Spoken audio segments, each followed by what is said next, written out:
ठाणे जिल्ह्यामध्ये खड्ड्यांचं साम्राज्य पसरलंय। Eastern express हायवेवर खड्डेच खड्डे झालेले आहेत। जीवघेणे खड्डे कधी बुजवणार असा सवाल आता ठाणेकर करतायत। स्थानिक प्रशासनानं रस्त्यावर पडलेल्या खड्ड्यांवर बॅरिकेडिंग आणि झाडांच्या तुटलेल्या फांद्या लावलेल्या आहेत।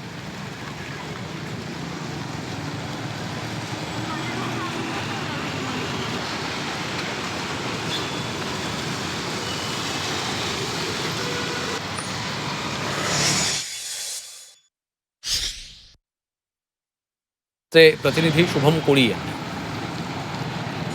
सततच्या पडत असणाऱ्या मुसळधार पावसानंतर आपण पाहिलं तर ठाणे जिल्ह्यामध्ये मोठ्या प्रमाणात खड्ड्यांचं साम्राज्य एकंदरीत पसरल्याचं पाहत आहोत। आणि अशातच आपण पाहिलं तर काल भिवंडीमध्ये एका महिलेने खड्ड्यांमुळे तिचा जीव जो आहे तो गमावलेला आहे। आणि आता अशाच प्रकारची स्थिती आपण एकंदरीत पाहिली तर ठाणे शहराच्या वेशीवरती आपण पाहत आहोत। मोठ्या प्रमाणामध्ये ईस्टर्न एक्सप्रेस हायवेवर खड्डे एकंदरीत पडलेले आहेत। आणि या ठिकाणी आपण पाहिलं तर वाहतूक विभागाच्या वतीने जे आहेत खड्डे पडलेल्या ठिकाणी जे आहेत बॅरिकेडिंग केलेली आहे। तिकडे तुटलेल्या झाडांच्या फांद्या देखील एकंदरीत लावल्याचं चित्र आपण पाहत आहोत।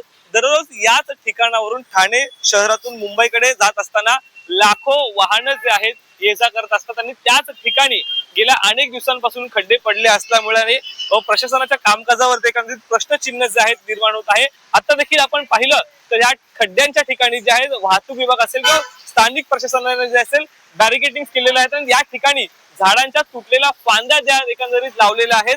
परंतु ज्या वेळेस पावसाचा वेग वाढतो हे खड्डे जे आहेत दिसेनासे होतात त्यावेळेस खड्डा चुकवताना जे आहेत दुचाकी स्वारांची मोठी दमछाक होते आणि त्याचमुळे मोठा अपघात होण्याची शक्यता देखील जे आहे या ठिकाणी नाकारता येत नाही। त्याचमुळे आता स्थानिक प्रशासन या खड्ड्यांकडे कशा प्रकारे पाहतंय त्याचबरोबर कशा प्रकारे दुरुस्त करेल हेच पाहणं आता महत्वाचं असणार आहे। शुभम कोळी, झी मीडिया, ठाणे। जर आमच्या गाडीची पीयूसी नसली तर आम्हाला हे पोलीसवाले जे आहेत ते फाईन वगैरे मारून हे करतात। पण आमचा जीव धोक्यात घालणाऱ्या या रस्त्यांचं करायचं काय? आमचा जीव या सरकारनं पूर्ण आमचा जीव खड्ड्यात घातलाय तर यांच्यावर काय कारवाई होणार? आमच्यावर कारवाई होते पण आम्हाला हा जो त्रास होतोय आता हे बघितलं पुढेच टोल नाका आहे, या रस्त्यांसाठी टोल भरायचे। खड्ड्यांमुळे लोकांचे मृत्यू होत आहेत, सरकार कुठे आहे? ठाण्याचे पालकमंत्री आहेत तरी कुठे? मनसे नेते अविनाश जाधवांनी हा सवाल केला। तुम्ही फोडाफोडीच्या मागे लागलाय असंही जाधवांनी म्हटलं।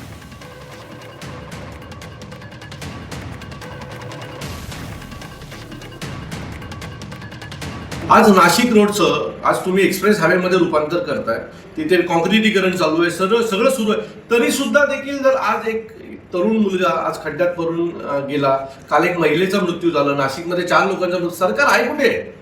आमच्या ठाण्याचे पालकमंत्री आहेत कुठे? आज जर एवढ्या लोकांचा मृत्यू होत असेल आणि तरी सुद्धा जर पालकमंत्र्यांना जाग येत नसेल, सरकारला जाग येत नसेल, बांधकाम मंत्र्यांना जाग येत नसेल, तर आम्ही प्रश्न कोणाला विचारायचे की तुम्ही फक्त खासदार आणि आमदार बोलण्याच्याच पाठी राहणार आहात?